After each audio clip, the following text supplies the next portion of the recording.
Moxie Mollie is joining me right now. How's it going?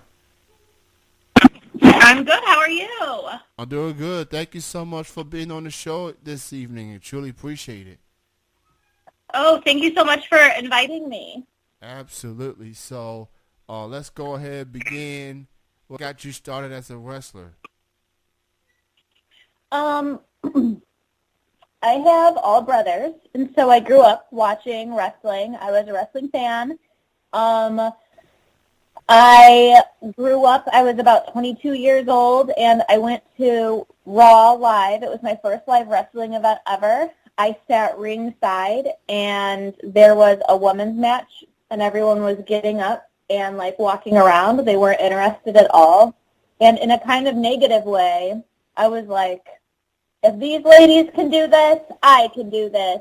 And then I found myself a training school, and that's where I started.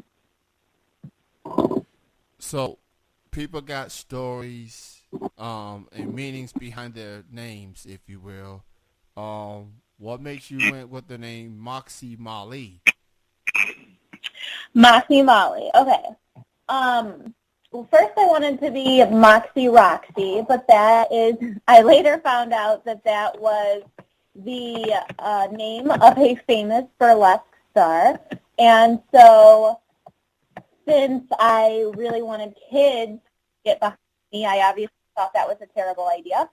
But I really cling to the word moxie because the definition of moxie is force of character, determination, or nerve. And I had a really untraditional, really rough childhood. So, and I'm still here. You know, I've defeated all the odds. I've had a lot of health problems, everything like that, and I'm still here, a force of character. I'm still breathing. I'm determined, and if there's anything I want to do and I put my mind to it, I get it done. So I have nerve. So my whole life really is Moxie. And Molly because my favorite band in the world is Flogging Molly. So I stole it from that, as well as my original character was like a vintage 20s sort of feel. And back then in the 20s, the gangsters called like dolls or molls, Molls. So I kind of put all of that together and made Molly, and that's how I got Moxie Mollie. That is awesome. And that is an awesome story. And given that, like you said, that you've been through a lot, you overcome so much adversity, and in the wrestling world, as a performer, you're gonna be tested physically, mentally, emotionally. But the hard work, it just leads to good things. It leads to fans loving you or hating you. It leads to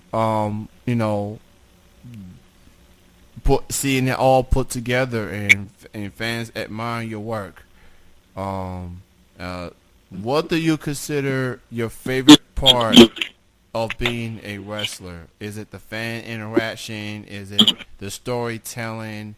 Hanging out with your peers in the locker room, traveling. What is your favorite part of being a wrestler? Um, all of it really, everything you mentioned.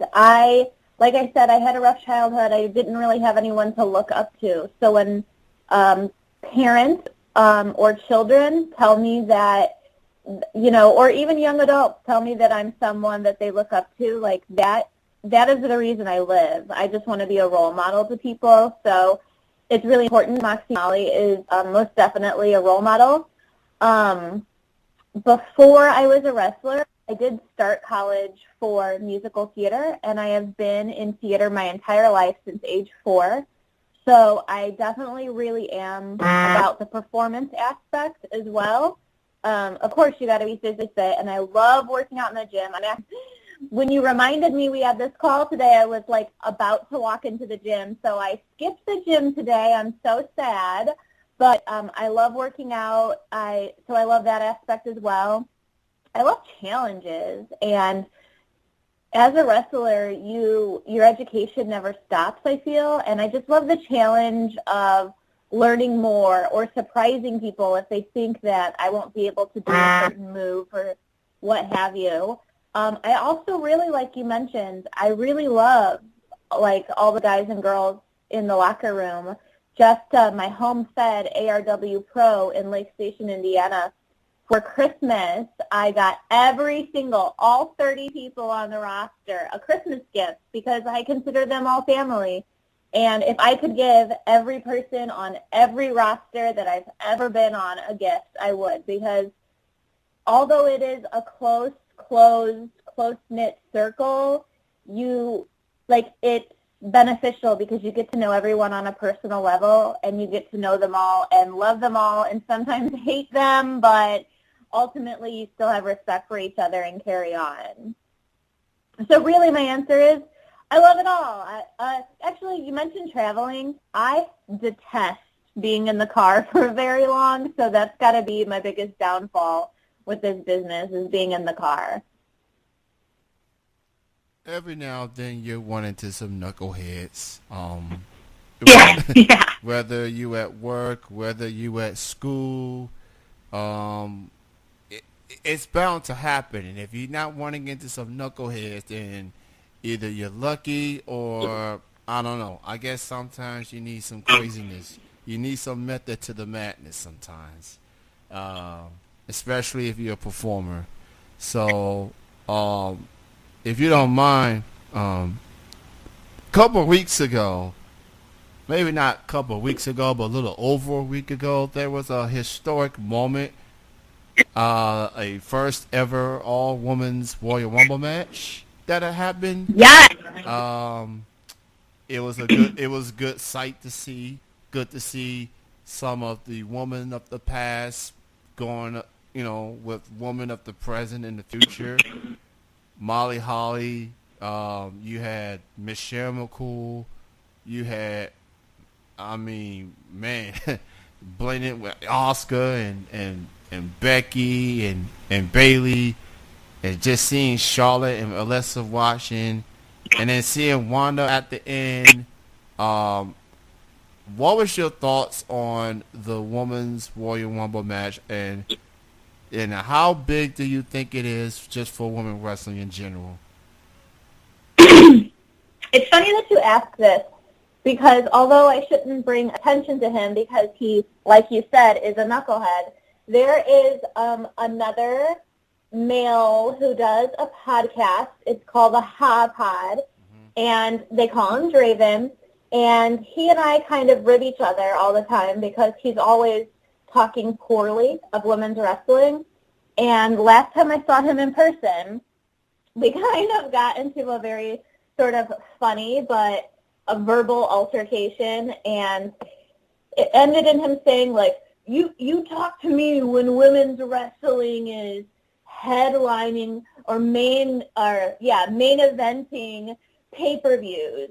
And so, first of all, when the male Royal Rumble was third on the card, I just knew. Like, I just went on, like, a physical, in my heart, little roller coaster because I was like, yes, the Women's Royal Rumble is going to be main event. And as quick as I could, because I didn't want to take my eyes off of the screen, I started a Facebook sort of narrative with him, like, booyah, in your face. Like, the women are main eventing. You said, come to me when they're main eventing pay-per-views, and literally to their main event pay-per-views. So, I mean, the fact that I think it might be the first time ever, maybe second time ever, women have been the main event of a pay-per-view. Definitely the first time ever women have been the main event of Royal Rumble.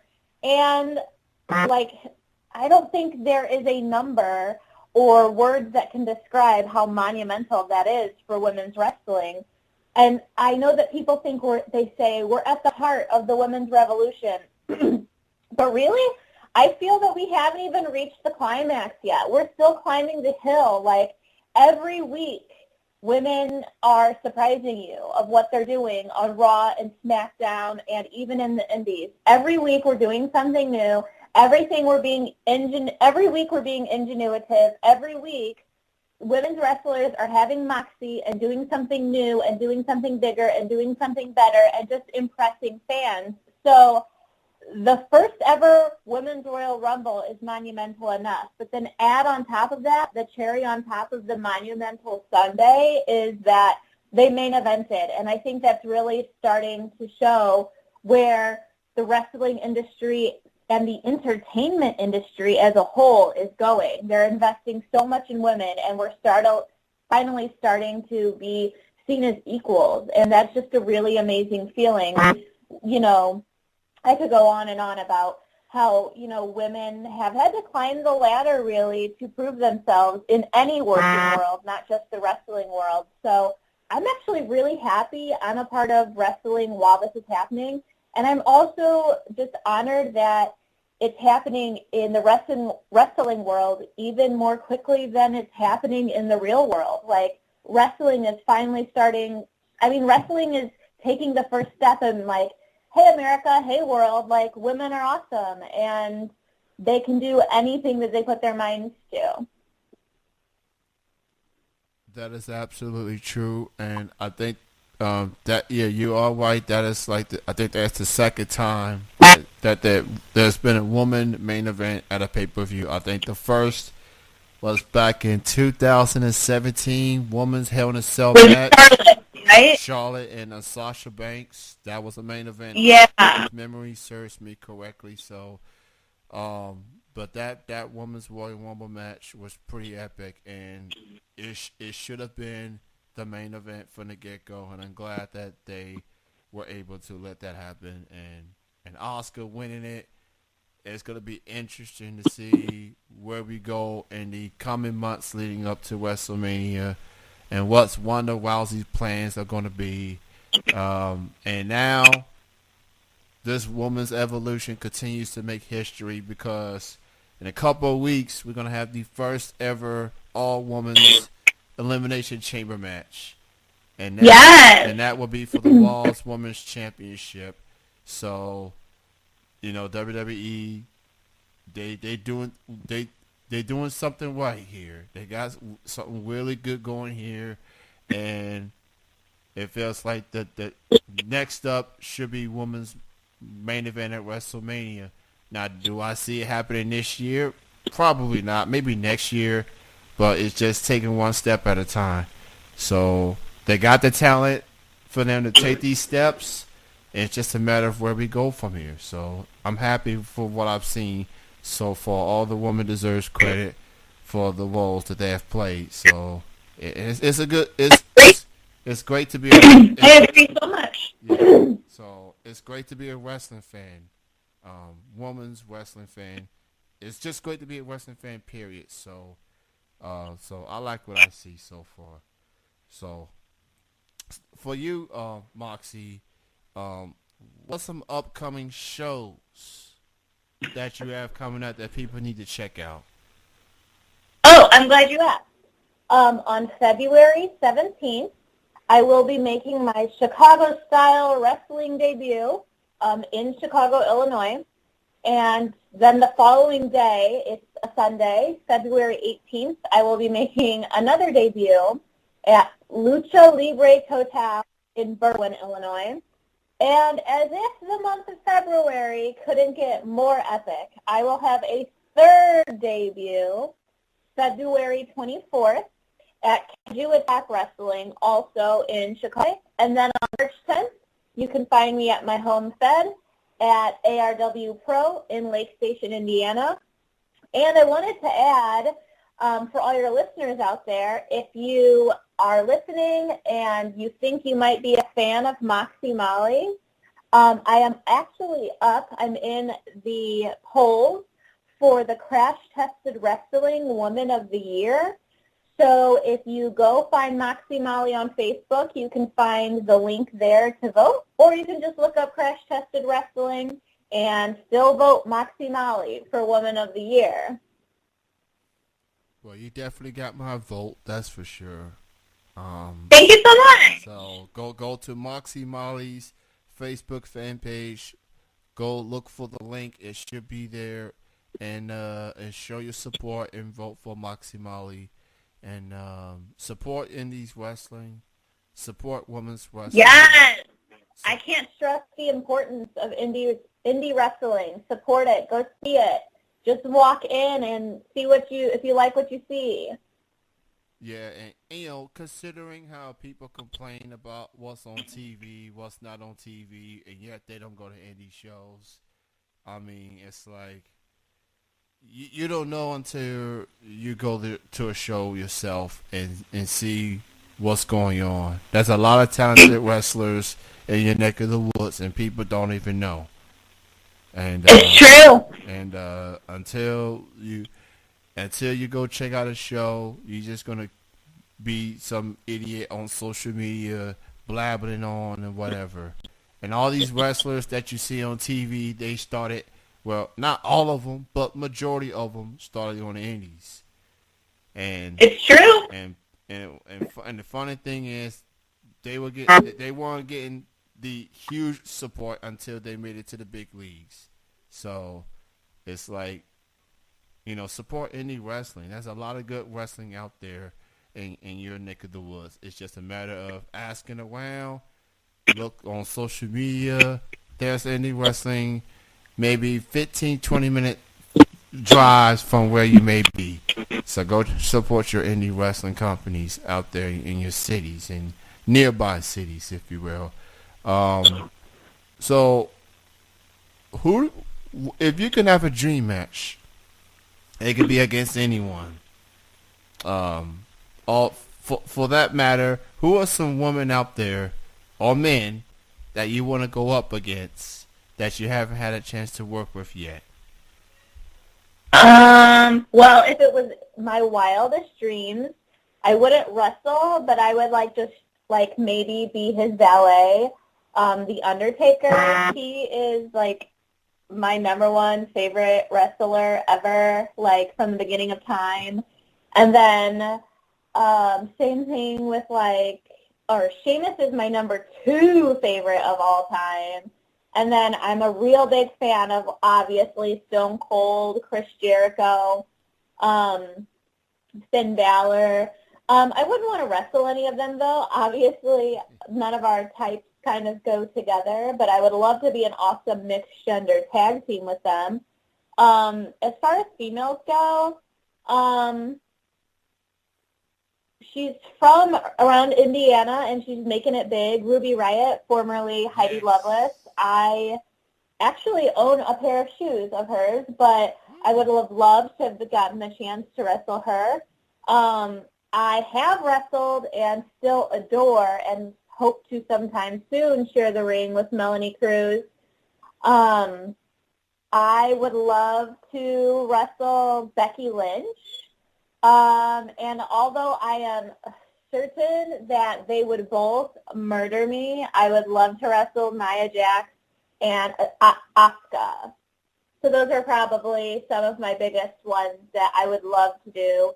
Who I haven't wrestled in the indies is, there is a Lainey Luck that I would love to wrestle. There is Skylar Slice I would love to wrestle.